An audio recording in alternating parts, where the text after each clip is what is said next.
Hey, welcome back. Well, there's some growing controversy this morning across America's highways. So U.S. truckers say they're being undercut by foreign drivers hauling freight illegally inside this country. This is a practice known as cabotage. By law, Mexican and Canadian drivers can bring freight across the border and back, but they aren't allowed to pick up deliveries within the states. So trucking advocates say these drivers are breaking the rules, and it's costing American drivers their jobs. Joining us now is Chris Spear. He's the president and CEO of the American Trucking Associations.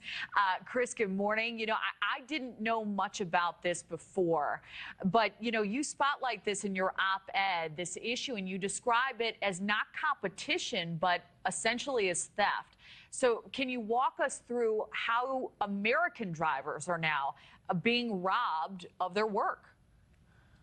Yeah, thanks, Kelly, for having me on. And this is a practice that's actually undercutting U.S. drivers, stealing, their jobs, lowering pay, cutting rates. It's got to stop. This is an administration, a president that has demonstrated a commitment to enforcing the laws in this country.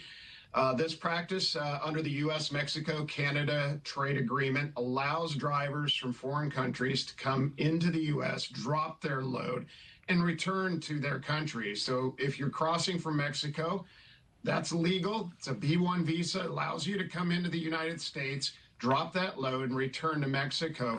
Shady carriers, employers, businesses are taking that Mexican driver out of the truck, putting it in their truck, and moving loads domestically.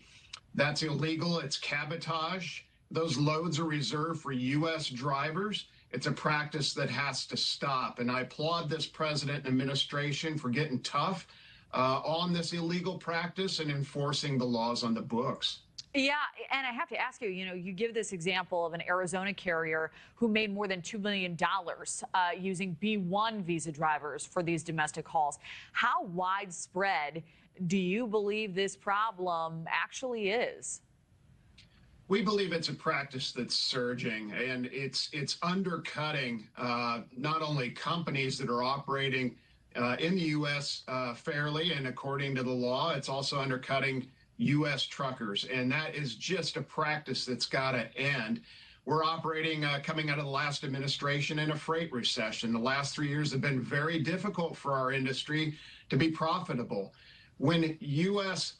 Shady carriers use foreign drivers like B-1 visa drivers from Mexico, it's taking jobs away from U.S. drivers. And this cabotage practice is something that a lot of people really weren't aware of. We've been communicating with the secretaries of Homeland Security as well as Transportation to really focus our resources on this practice and go after these shady carriers in the U.S. that are illegally using these drivers to move domestic freight. Yeah, and I have to ask you, why do you believe American companies are willing to break the law this way? It's very profitable. You can get higher margins if you're using drivers that are, from a foreign country. They're getting paid more than they would, say, in Mexico, but they're paid much less than what our U.S. drivers would get for moving that load domestically. So there's a profit there, and profit drives this practice.